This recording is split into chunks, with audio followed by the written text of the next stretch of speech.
चलिए। घरेलू हिंसा। नमस्ते।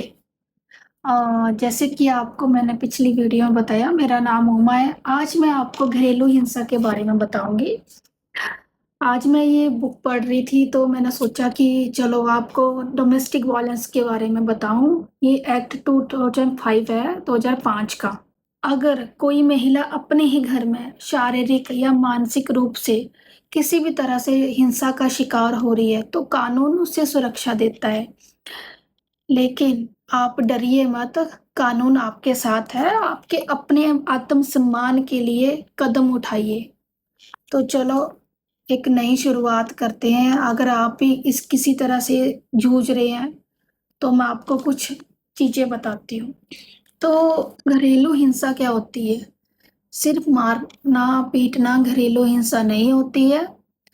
घरेलू हिंसा का मतलब होता है कि किसी तरह से जो मैरिड वुमन है उसको मारना, पीटना, धमकाना या फिर किसी भी तरह से इमोशनली ब्लैकमेल करना, फाइनेंशियली आप किसी तरह से उसको कंट्रोल करना, या फिर यौन शोषण करना, या ऐसे चीजें जो उसको सुसाइड करने पर मजबूर कर दे, उसकी मेंटली जो कंडीशन होती है वो खराब करना, ये सारे ही घरेलू हिंसा में आते हैं।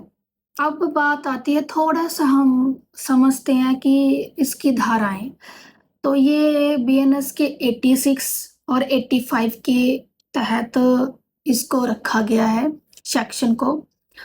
तो 85 जो है, इसकी जो पनिशमेंट है क्रूरता की उसकी है। तो सबसे पहले हम 86 को समझते हैं। जो 86 का मतलब है, धाराएं हैं जो मैंने अभी आपको बताया, जिसका मतलब है कि जो मैरिड वुमेन होती है, वे किसी भी तरह से आप उसको प्रताड़ना करते हैं तो उसके लिए प्रावधान बनाए हुए हैं 85 में।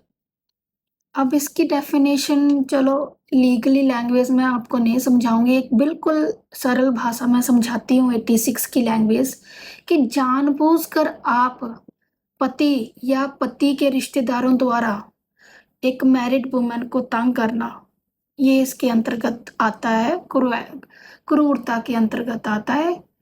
अब इसकी अगर पुष्टि हो जाती है कि किसी भी तरह से महिला के साथ कोई दुर्व्यवहार हुआ है तो उसको 3 साल की कम से कम सजा होती है। 3 साल की सजा होगी और साथ में जुर्माना भी हो सकता है। अच्छा, अब रही बात इसकी जो ऑफेंस है कैसा रहेगा, ये नॉन बेलेबल ऑफेंस रहेगा और कॉग्निजेबल। अगर आपको भी जानना है कि नॉन बेलेबल और कॉग्निजेबल, तो मैं आप मुझे कमेंट में ज़रूर बताना, तो मैं इसकी नेक्स्ट वीडियो बनाऊंगी ताकि आपको भी समझ आए कि ये चीज़ें क्या होती हैं। ठीक है?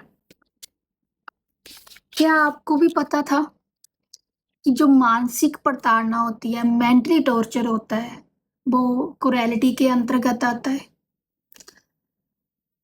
तो अगर इससे रिलेटेड और ज़्यादा जानकारी आपको चाहिए तो आप मुझे कमेंट में बता सकते हैं।